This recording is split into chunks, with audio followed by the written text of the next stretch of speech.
Trilhas da Democracia de hoje faz uma primeira discussão especial sobre a chacina do Jacarezinho.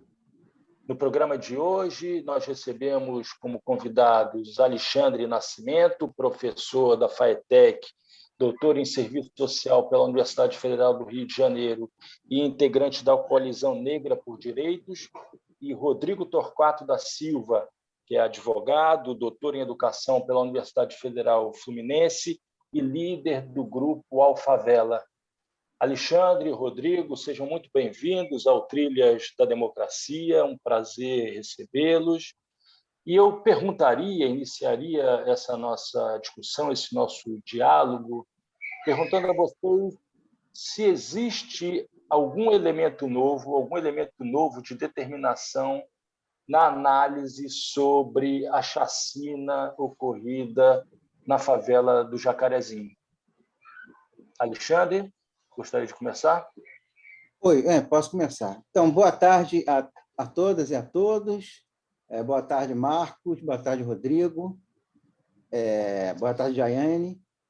Bom, então, primeiro eu quero agradecer ao convite de participar desse debate. É uma honra poder discutir um pouco esse tema que é tão caro, né, a todas e todos nós, principalmente para a população preta e pobre desse Brasil.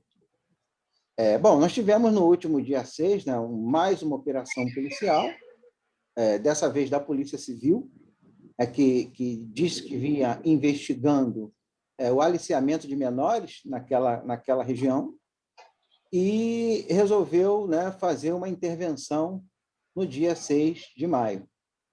Então, as primeiras informações oficiais foram essas. Nós amanhecemos no dia 6 com grande tiroteio, né? E a Polícia Civil, né, estava lá munida de mandatos judiciais para efetuar prisões, e os alvos eram 21 pessoas, 21 traficantes, né, que a Polícia Civil investigou nesse período, e de acordo com a Polícia Civil, ao chegar na comunidade, foi recebidas a tiro.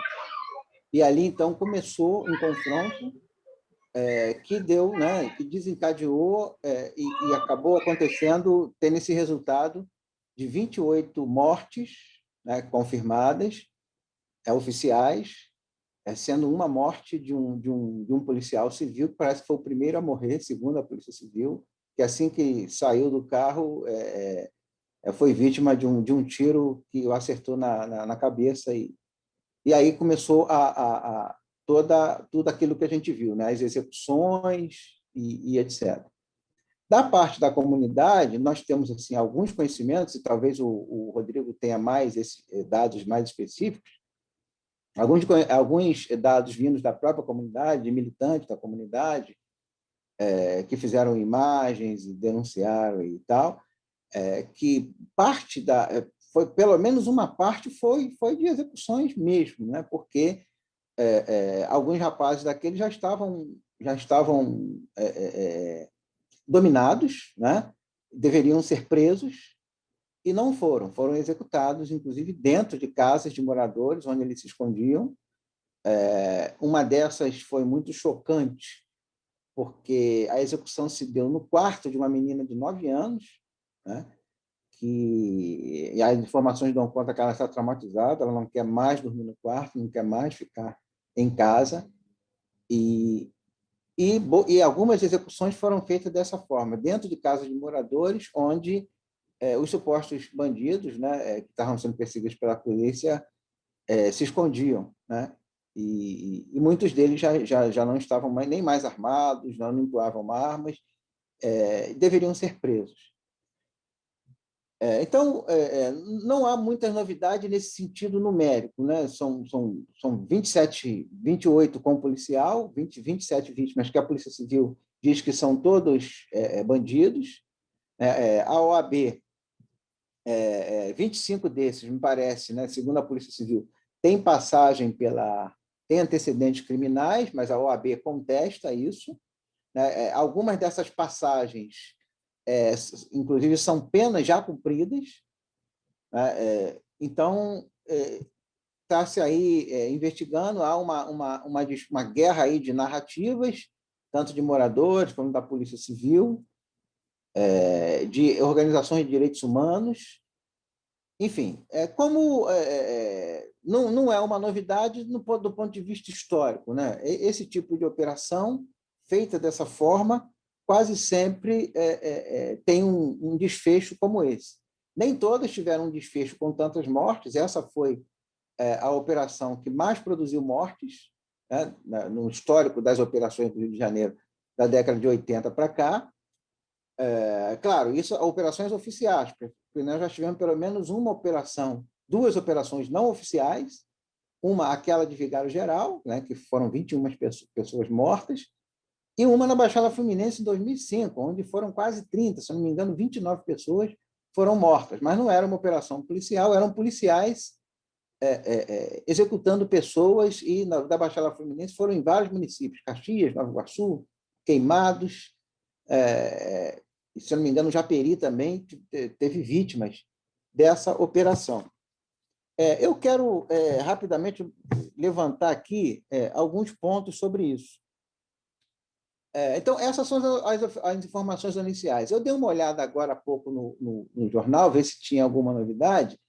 Apareceu um dado lá de que o chefe do Jacarezinho, o traficante que seria o chefe, conseguiu fugir e, segundo o jornal, fugiu vestido de mulher.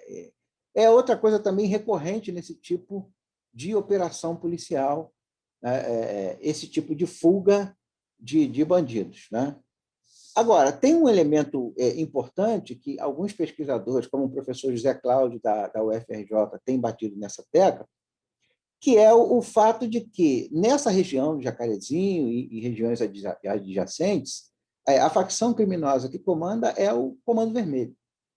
E o Comando Vermelho ele é uma facção que tem sido fortemente combatida, principalmente a partir do momento que as milícias começaram a se organizar como negócios no estado do Rio de Janeiro. Então, há essa hipótese, né, por parte de quem estuda de forma sistemática essas operações, de que é preciso tirar o Comando Vermelho. É uma área cobiçada da cidade, é uma área cobiçada pelo tráfico, ela está muito próximo do centro da cidade, então é preciso tirar dali o Comando Vermelho. Mas o que tem se observado, o que vem depois, normalmente, nas operações, é uma nova ocupação criminosa desses territórios, pelas milícias. E hoje as milícias já dominam cerca de 57% dos territórios ocupados pelo crime organizado.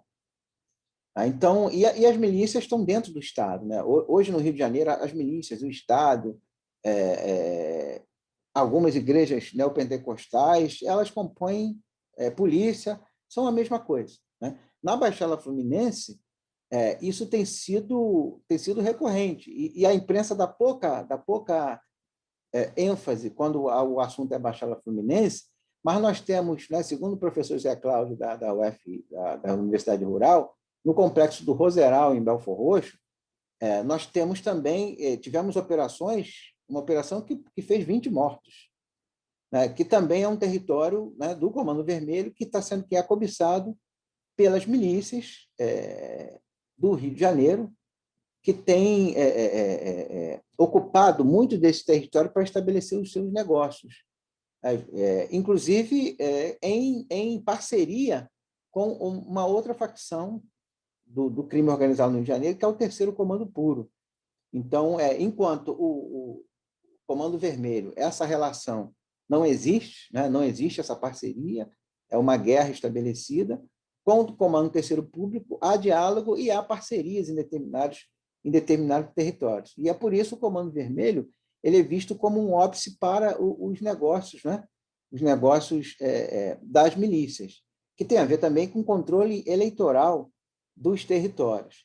Então, e aí, só para encerrar esse primeiro momento, um terceiro elemento, né, que eu acho importante enfatizar aqui, em relação a essas operações, é o racismo que tá presente nelas, né?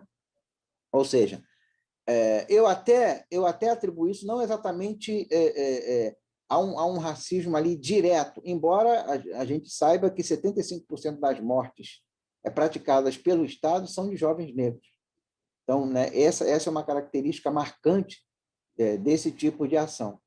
Mas tem um elemento que eu sempre enfatizo nos debates, que é o desprezo. A forma com que a polícia entra nesses territórios é de um desprezo total pelas pessoas que estão no entorno.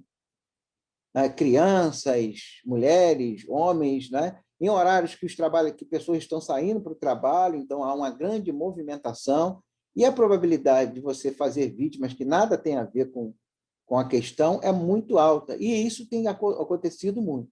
Então, ao meu ver, tem um forte elemento racista nessas operações, que é justamente o desprezo do Estado por determinadas comunidades. A gente não vê, por exemplo, uma ação como essa, por exemplo, quando foi preso o ex-policial acusado de ter matado a Marielle, né? O Rony Lessa, que foi preso lá no condomínio Vivendas da Barra, onde, inclusive, o presidente da República tem casa, né? Então, a gente vê um descompasso muito grande dessas ações policiais dependendo do território. Num território como esse, a polícia chega barbarizando, chega ameaçando as comunidades, não respeita a lei, não respeita os direitos das pessoas, todos ali são vistos como bandidos em potencial, e a polícia não hesita em agir da forma com que acha que tem que agir, que é a forma ilegal, né, de não respeitar os direitos humanos, além do fato que essas operações não deveriam nem estar acontecendo, porque há aí uma determinação do Supremo Tribunal Federal que, durante a pandemia, essas operações não deveriam acontecer. Alexandre, por Sim. falar em Supremo Tribunal Federal, deixa eu chamar Rodrigo para entrar Sim. na roda de diálogo.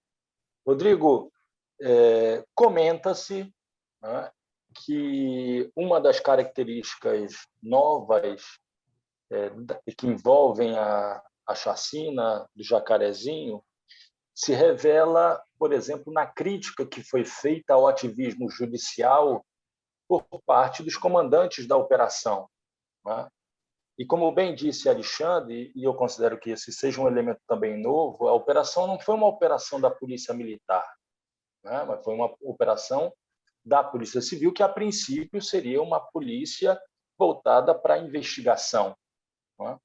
O fato de ter sido dado esse recado pelo comandante da operação, por um dos comandantes da operação,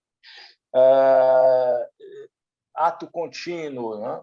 A aprovação por parte do presidente da República, do vice-presidente da República, pelo governador do Rio de Janeiro, não mostrariam uma tentativa de, por um lado, intimidar o STF e, por outro lado, já deixar claro que o Rio de Janeiro se transformou num espaço, num território fundamental para o projeto de poder, para a continuidade do poder de Bolsonaro e das suas bases de sustentação nas polícias estaduais e nas milícias? Rodrigo?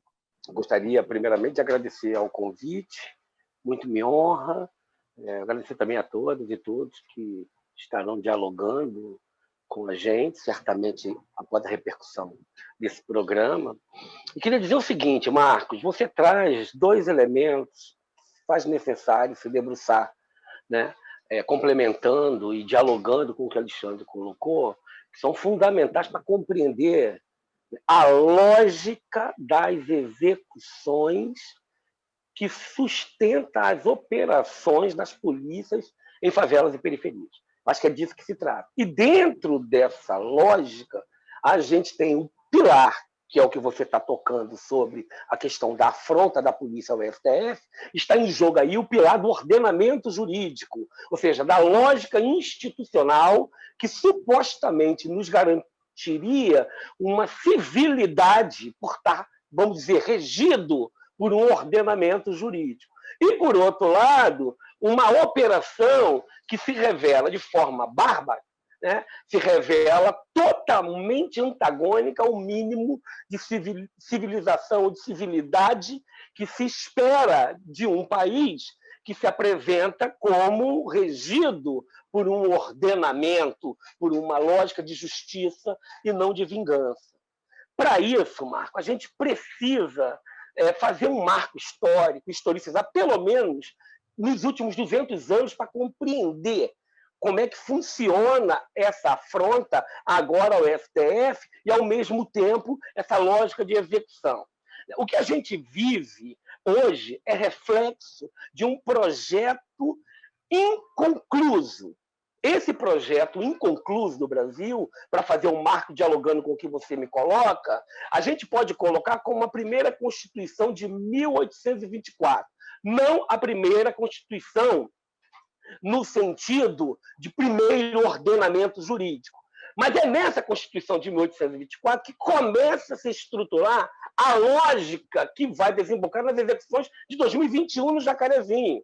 Ali você tem, na Carta Magna, ou seja, a carta, a lei que é o sol que ilumina todo o ordenamento jurídico, o STF e tudo mais, você tem ali o princípio de um pilar que vai sustentar essa lógica de execuções que a gente vive nesses últimos tempos, nos últimos 200 anos, que não inaugura no Jacarezinho e nem na década de 90, com as 3 chacinas já citadas, né? Então, a gente vai ter como pilar de sustentação um ordenamento jurídico que vai, desde 1824, proibir o acesso à escolarização do povo negro e pobre do Brasil. Então, você tem lá no ordenamento proibindo a alfabetização de escravos.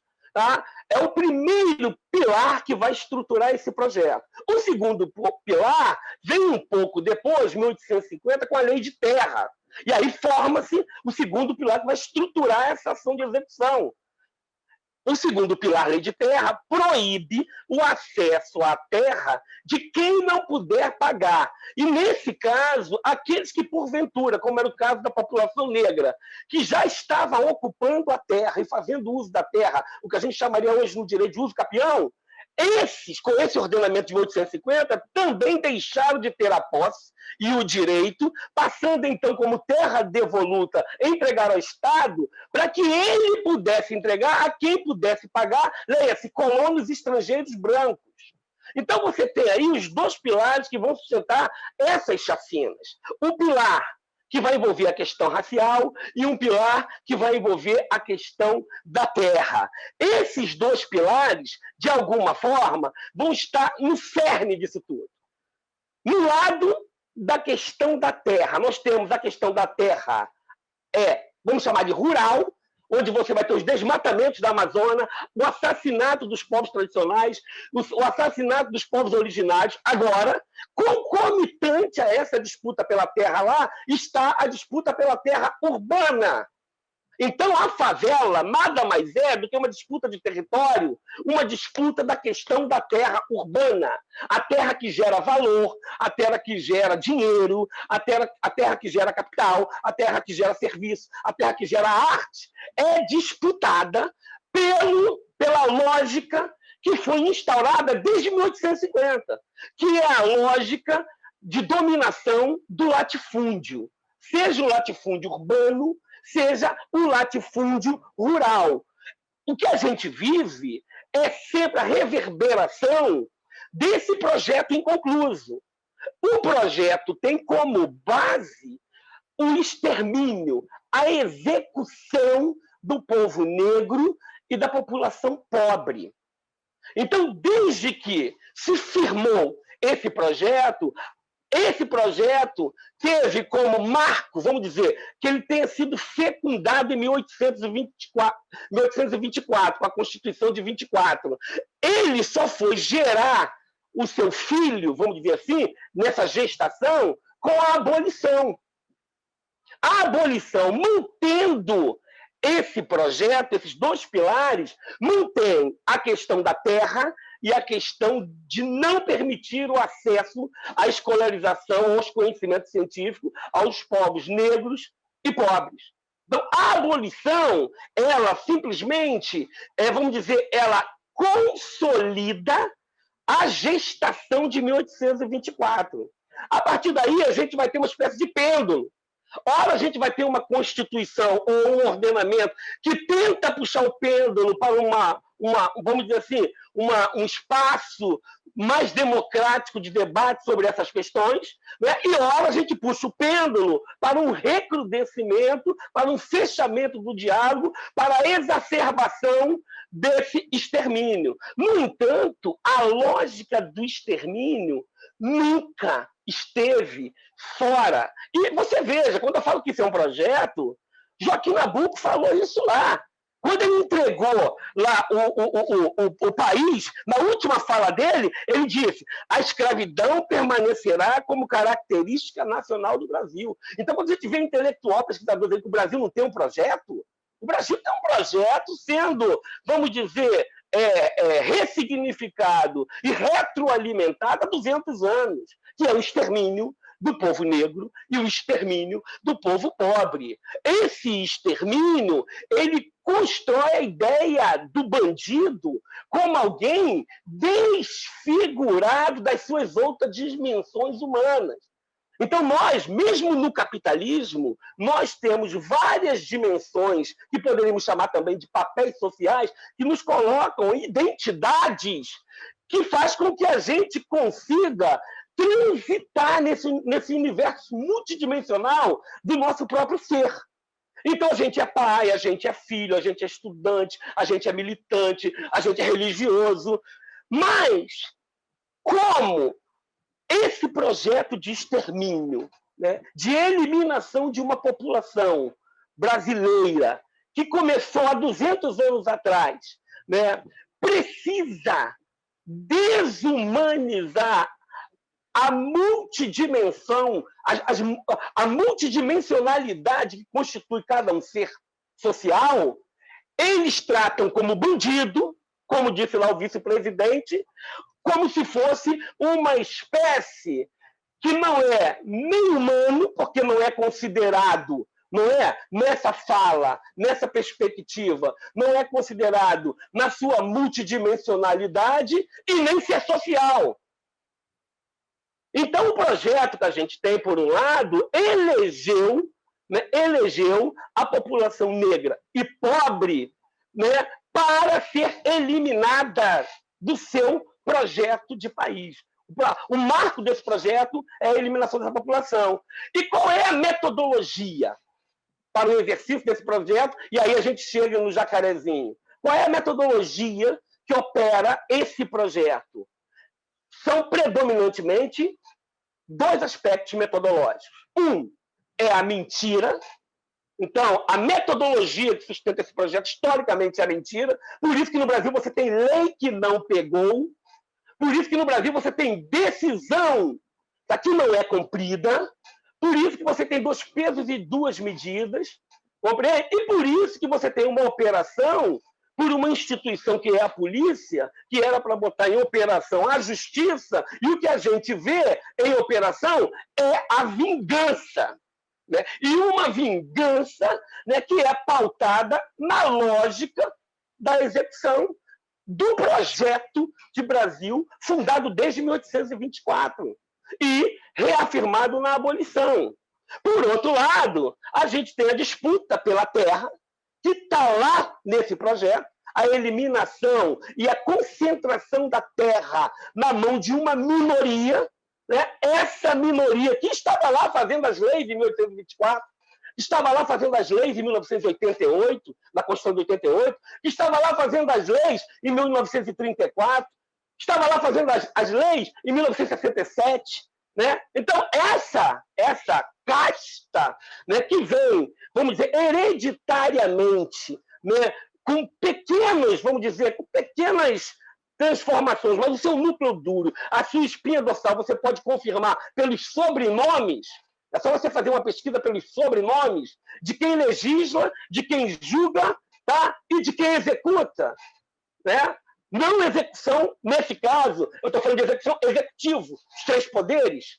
Né? Então, quando você percebe que está em jogo um projeto de eliminação de uma população brasileira e um projeto de consolidação da concentração do latifúndio, seja ele o latifúndio urbano, seja ele o latifúndio rural, o que a gente encontra na chacina de Acari, né, de, vamos dizer, não novo, né, de nenhuma novidade, é exatamente a operação, o uso da força letal, sem nenhuma preocupação de estar sendo filmado, de ir para tribunal de Haia, com, vamos dizer assim, uma repercussão, mais uma vez, enorme.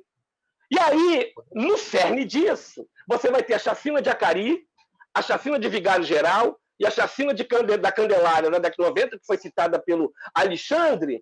E o que tem de comum com a chacina de Jacarezinho? Era que em todas as notícias e os processos dão conta que estavam policiais envolvidos, né? E em todas, se você fizer uma leitura atenta, em todas vai estar o elemento vingança. Leia-se, naturalização da morte de determinados corpos, de determinados brasileiros. Ou seja, essa política, que hoje se chama de necropolítica, né? Essa política é uma política da morte, de deixar morrer. Então é isso que a gente tem de, vamos dizer, repetitivo no caso de Jacarezinho. Alexandre, o Rodrigo, na sua resposta inicial, fez uma análise, uma belíssima análise de natureza estrutural sobre tudo aquilo que, na verdade, se encontra na base, nos fundamentos do que ocorreu na comunidade do Jacarezinho, com as quase 3 dezenas de mortos decorrentes da ação policial. E ele finalizou a sua análise falando de 2 questões. Né? De um lado, vingança, e de outro lado, naturalização da morte. A pergunta que eu faço a você é se, na verdade, o fato de ter sido morto, né, um policial civil, logo no início da ação, não serviu como justificativa de legitimação da letalidade extrema da ação junto à sociedade civil. Dizendo de maneira muito direta, foi assassinado um policial, a sociedade nos dará um salvo-conduto, livre-conduto para a ação, por mais letal que ela seja, atinja quem vier a atingir dentro da comunidade de Jacarezinho. Você concorda com isso? Gostaria de escutar a tua avaliação sobre isso.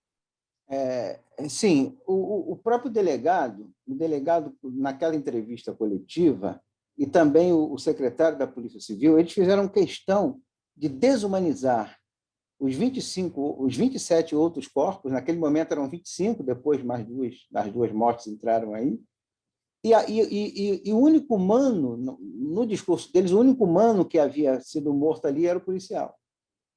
Então, os outros não tinham família, quer dizer, não se considerou nada disso. Os seus direitos, a sua humanidade, apenas do policial. Então, é como se fosse a única pessoa, né, que a Polícia Civil considerou humana no processo foi o policial. Porém, foi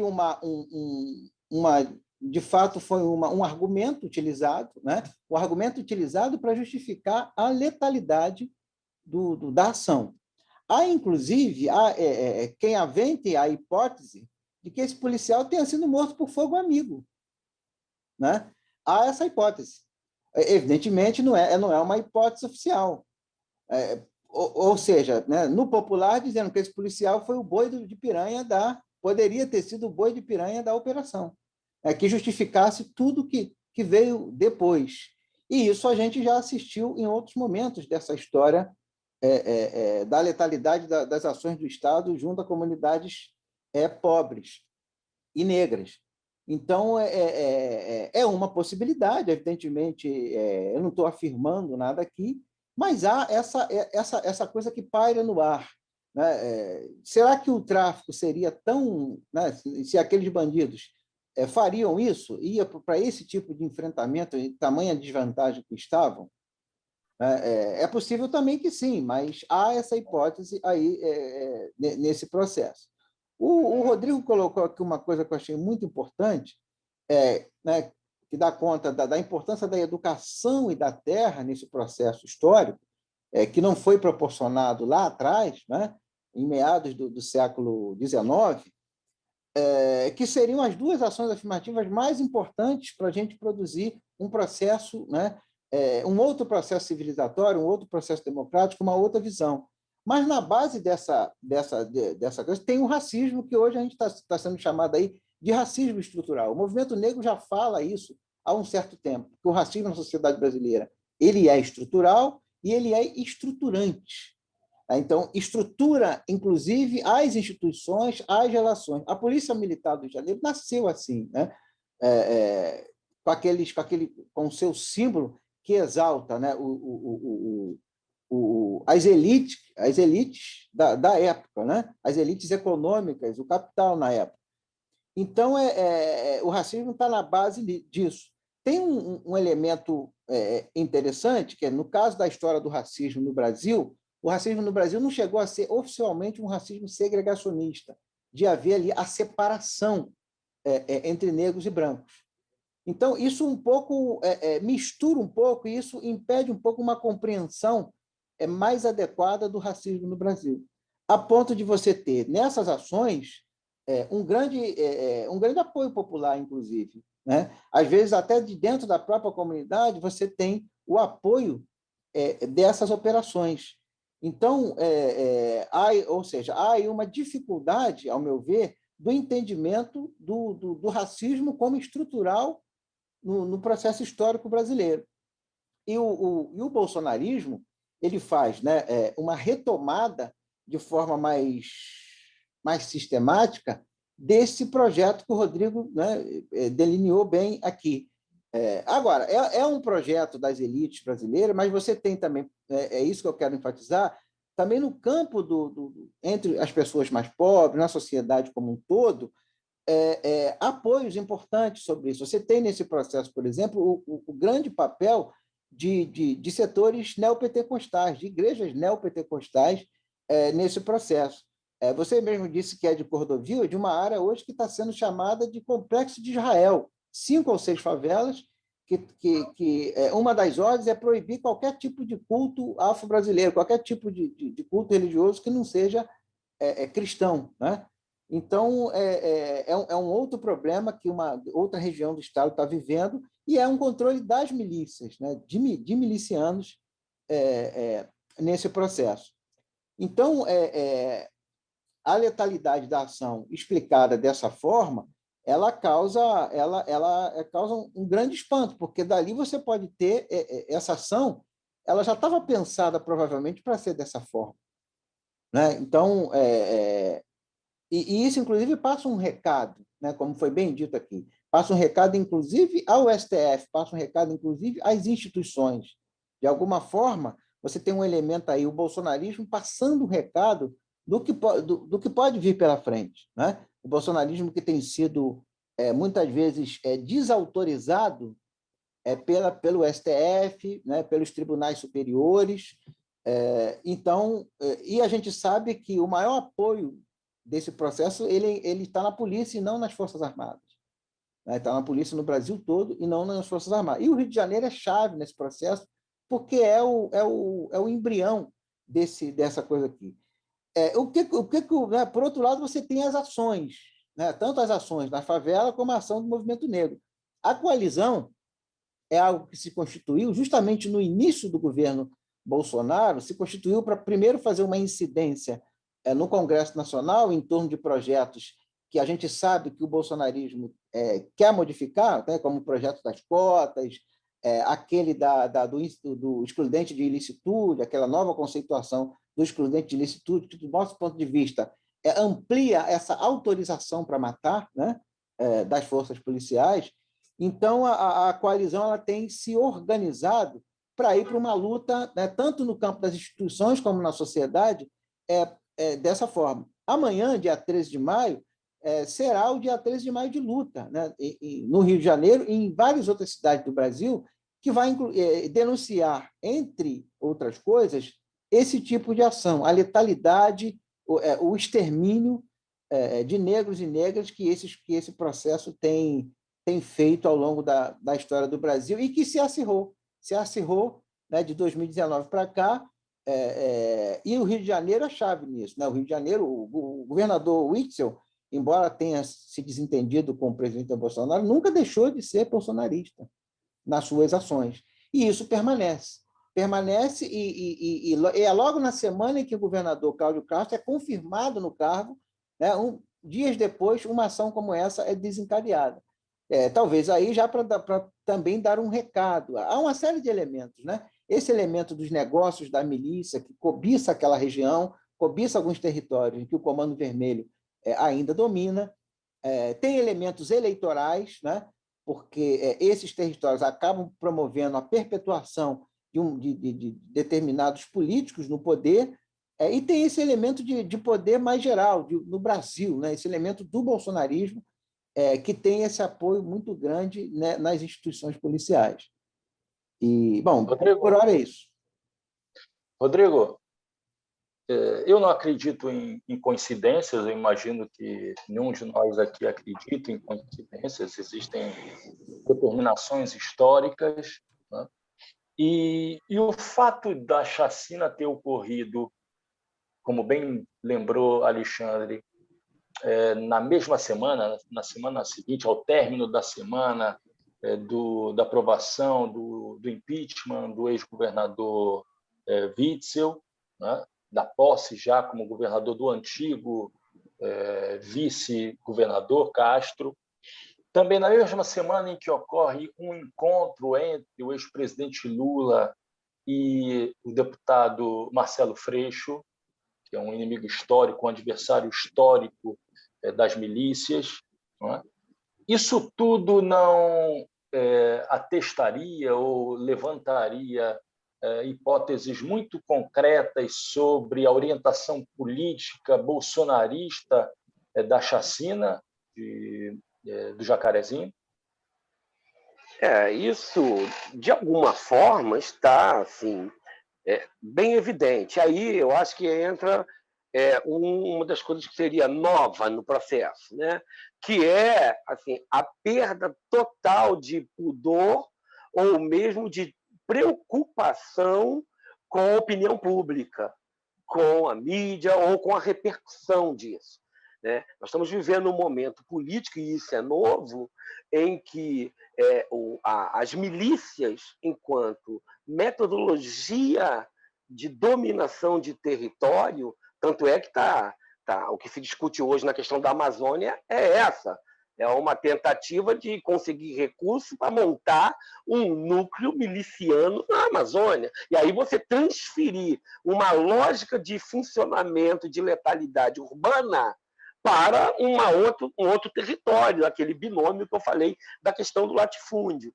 Então, o que a gente está percebendo claramente que o novo é que nós temos uma disputa de território por um sujeito histórico recente, que são os milicianos, um sujeito histórico recente, né? E esse sujeito histórico recente, ele agora está tendo, vamos dizer, não um apoio, porque falar em apoio é você trazer uma ideia de que eles estão isolados, recebendo apoio de uma externalidade. E não é isso que a gente tem.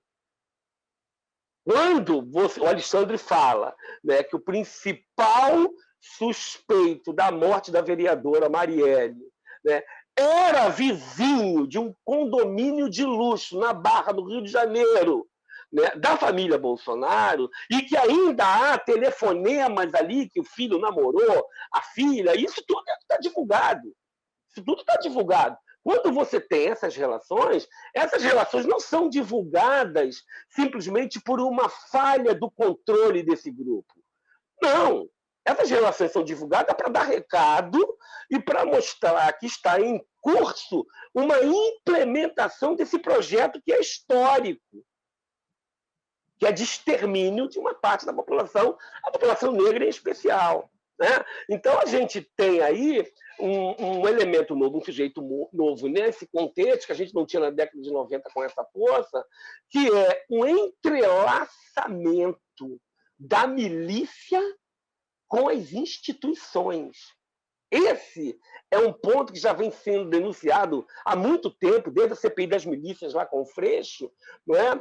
Mas esse é um ponto que agora me parece, e aí eu estou falando aqui de forma hipotética, me parece que, vamos dizer, eu não vou aqui, eu vou utilizar enquanto análise sem considerar nada moral, moralismo político, mas me parece que você tem um corpo ou um grupo histórico da política, e aí a política, ainda que com todos os percalços que a gente viu nos últimos anos, mas a política com P maiúsculo, a política com as suas disputas, a política dentro do capitalismo, a política com os seus, vamos dizer, com as suas mazelas, mas uma política ainda assim com P maiúsculo, nós estamos vendo agora um afronto de uma política com P minúsculo, que é uma política do uso da força letal para conduzir a instabilidade das rotinas civilizatórias.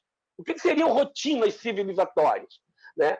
A rotina civilizatória é aquilo que cada um de nós, eu, você, o Alexandre, todo mundo que está assistindo, quando a gente organiza assim, cara, vou para a escola. Quando eu digo eu vou para a escola, né, eu organizo essa rotina de para a escola dentro de uma perspectiva ou mesmo uma crença de que eu irei para a escola e voltarei em segurança, porque eu tenho uma instituição que pode me garantir. Nós temos uma instituição empresa, que vai botar um motorista ali que vai nos levar e nos trazer. Nós temos uma instituição política. O que está sob risco agora é a própria, vamos dizer assim, natureza das instituições democráticas de direito do Brasil. E o que eu estou percebendo quando você toca Lula e esse movimento, né, que envolve Lula, a CPI agora, né, com esse outro movimento do Jacarezinho, que é um recado não só para o STF, mas é um recado para essa outra, vamos dizer assim, forma de se fazer política, né, dizendo, olha, o esgarçamento chegou no limite. Né? O que eu penso sobre a possibilidade, porque a gente não fica aqui asfixiado, sobre as possibilidades de lutas que estão acontecendo? Olha, Marco, eu tenho muita esperança no que eu tenho visto hoje. A gente tem vamos dizer assim, os sujeitos de lutas já históricos, né, os sindicatos, né? Aqui eu tenho a minha querida DUF, da qual sou diretor, né? Mas nós temos também os movimentos sociais históricos, como o PVNC, o próprio DCR da Rocinha, que saiu do PVNC, o pré-vestibular CRIAS, lá também, da Rocinha. Nós temos outros movimentos históricos fundamentais que há tempos, sindicatos, universidades, movimento estudantil, né, que há tempos vem em luta, resistindo, combatendo, ganhando um passo, recuando dois, mas nunca deixando o ambiente fácil para esses protofascistas. Né? Então, historicamente, a gente sempre esteve em combate. No entanto, eu vejo que tem um movimento novo também, que são o que está sendo chamado de fóruns de lutas, ou união de fóruns de lutas. Aqui no Rio de Janeiro, a gente tem vivido muito isso. Aqui, por exemplo, a gente teve agora, nós estamos com pandemia, não pode sair, estamos totalmente detonados, até na própria militância, em função das nossas perdas, dos nossos lutos. Né? Estamos vivendo muitos lutos, somente a gente que é de periferia, de baixada, de favela, a quantidade de entes queridos, amigos, que estão morrendo é avassaladora, isso desestrutura a nossa capacidade de militância. Mas ainda assim, com tudo isso, a gente tem conseguido, na coragem, né, e muitas vezes em ato até heróico nosso mesmo, tem que ser valorizado isso, a gente tem conseguido botar carro na rua, a gente tem conseguido ainda, mantendo o protocolo, tem conseguido ainda fazer algum tipo de movimento que exponha essa política protofascista. né? Então, os fóruns de lutas e a união de fóruns de lutas, que se constitui em movimentos históricos, em grupos históricos, como sindicatos, movimentos sociais históricos, já vem há muitos anos na estrada, mas também estão incorporando uma nova militância, uma militância do WhatsApp, uma militância que tu pega uma garotada, quando tu vai fazer uma militância com essa rapaziada, o moleque edita na hora ali, é no celular, já corta ali, já edita, já para caber não sei aonde, e já está na rua. Então a gente tem aí, eu tenho não só uma esperança no sentido de esperar, mas eu tenho uma esperança no sentido da ação acontecendo, né, nesses fóruns de luta e na união de fóruns de luta, para que a gente coloque também, né, aqui, né, vamos dizer assim, a possibilidade que está acontecendo, que a gente não está esperando, mas que já está em curso também nessa luta contra esse projeto proto-fascista, que, embora tenha seu elo, embora tenha suas raízes no que eu fiz da análise estrutural histórica, mas ela traz de novo isso, a quebra da institucionalidade e a quebra do fazer política com o P maiúsculo. Alexandre, Rodrigo, nós chegamos ao fim do Dias da Democracia. Apesar do tema ser um tema que representa mais uma tragédia vivida no Rio de Janeiro, a chacina do Jacarezinho, as palavras finais, tanto do Alexandre quanto do Rodrigo, mostram a necessidade, na verdade, é o que nos resta, do otimismo da ação, do otimismo da vontade. Gostaria de agradecê-los, e o Trilhas da Democracia volta na próxima semana, sempre debatendo temas relativos à defesa da democracia e dos direitos humanos. Até lá.